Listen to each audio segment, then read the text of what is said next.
Agad na nilapatan ng paunang lunas ng mga volunteer ng Red Cross at PNP ang estudyanteng ito matapos mabagsakan ng lead wall. Ang lead wall kasi na ginagamit sa programa sa paggunita ng ika-40 taong anibersaryo ng People Power Revolution. Bumagsak dahil sa malakas na hangin sa kasagsagan ng programa. Ligtas naman ang estudyante at 2 iba pa na nabagsakan ng lead wall. Sa Freedom Monument sa kasentruhan ng Naga City, nag-alay ng bulaklak ang mga otoridad bilang paggunita sa ika-4 na dekada ng EDSA People Power Revolution at nagmarcha papuntang Metropolitan Cathedral kung saan nagdaos ng misa kasama ang ilang mga estudyante, opisyal at mga kinatawan ng Archdiocese of Cáceres. Nag-commemorate nga kaninang umaga together with the local government ng DepEd and other agencies nandoon para maki-celebrate sa pagdiriwang.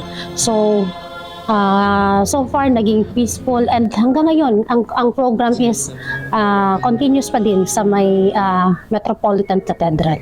Part po ng espiritu ng EDSA yung palaging paalalahan ng mga susunod na henerasyon, yung kontribusyon at ang malaking ambag sa People's Power Revolution sa atin. Kung wala ito, hindi siguro natin na ibalik yung demokrasya.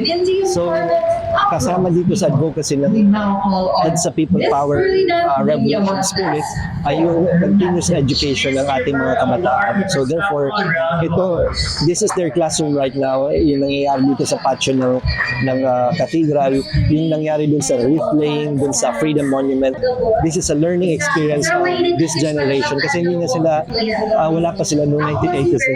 So therefore, kailangan we have to keep the memory alive. Kaugnay ng ika-40 taong anibersaryo ng EDSA 1, naka-alerto ang nasa 700 kapulisan sa lungsod kahit pa umano walang nag-apply ng permit sa anumang uri ng kilos protesta. Ang Naga City Police Office ngayong araw nag-deploy tayo and nag-prepare tayo ng nasa 700 plus personnel, kasama na yan yung mga naka-standby for any eventuality. So para masiguro natin yung seguridad ng ating mga ng publiko, yung mga dadalo sa mga anumang rally kung sakali.